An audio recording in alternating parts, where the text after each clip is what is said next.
Welcome to the Healthy Church Staff Podcast. My name is Todd Rhoades. I'm one of the co-founders over at chemistrystaffing.com.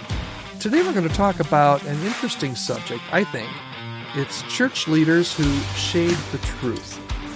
Okay, so back about 6 years ago, according to a Gallup survey, only 42% of Americans believe that clergy, that pastors have high or very high standards when it comes to honesty and ethics.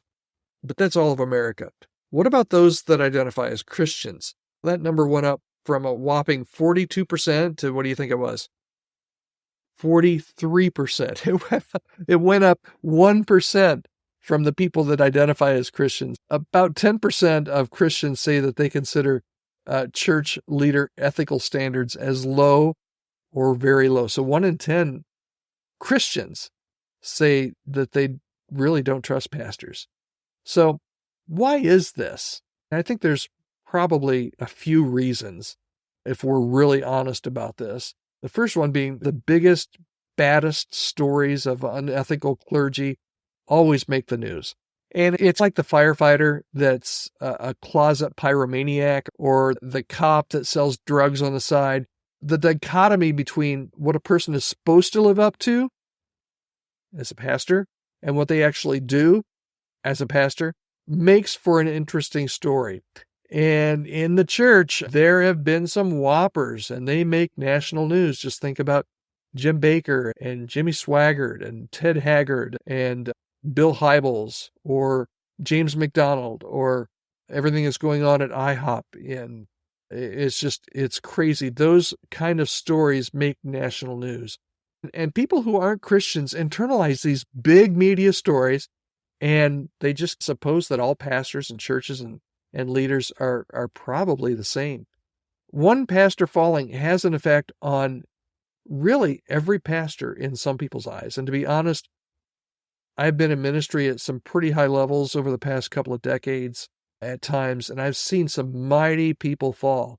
And I've known some of them. And I have to say, it's made me a little suspicious or cynical sometimes.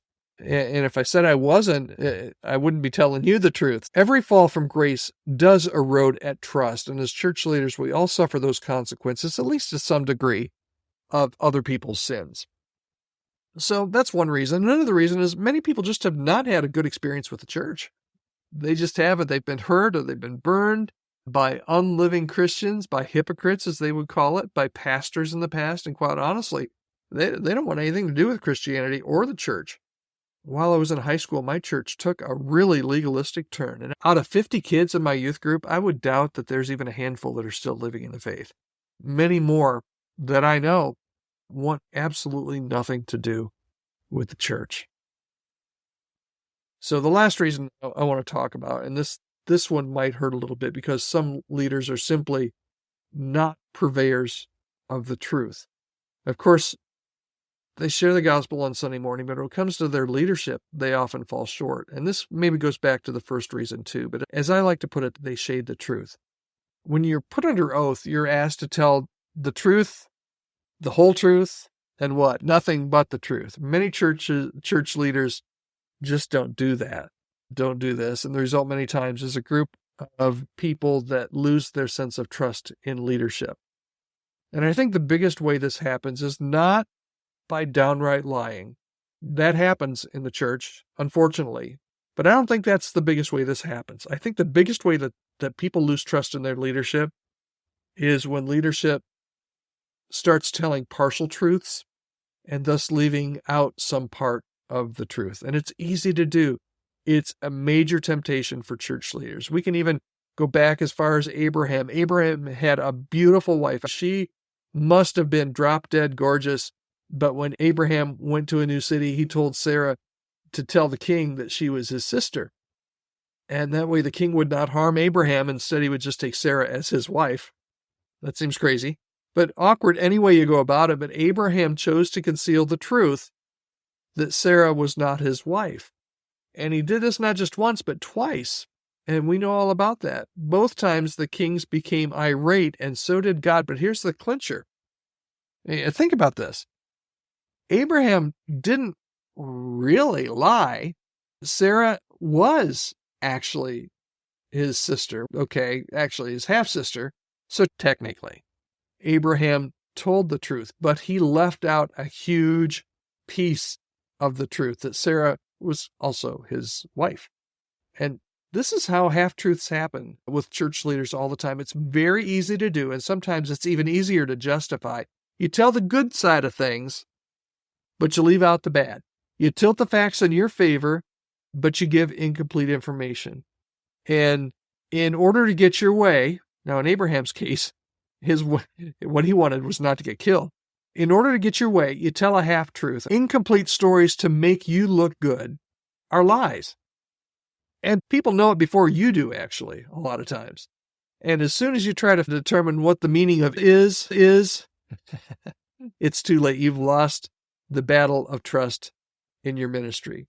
Of course, some church leaders do bold-faced lie, but many more I've found live somewhere in the shading of the truth area. How honest are you with your team? Here's the bottom line. Completely honest. Do you sway people by sharing only the good things? Or in other situations, maybe you manipulate the situation by only presenting the negative? Really would like you to guard your heart, Pastor. What you say matters. Words matter. The truth matters. Learn the lesson from Abraham and be on guard for the temptation to share half-truths. In fact, run like the wind. I'd love to hear your comments, your feedback. Your snide remarks are always welcome.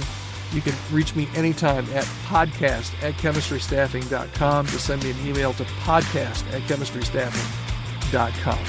Thanks so much. Hope you'll join us again tomorrow. We're here every day, Monday through Friday, and you can listen to all the archives. Today is episode number 66 already. I can't believe that.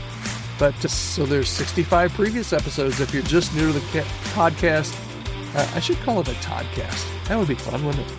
Sorry, I just saw a squirrel. So if you're just investigating and hearing the podcast for the first time, go to the podcast page. You can find 65 archived episodes as well. And I hope you'll join us here again tomorrow on the Healthy Church Staff Podcast.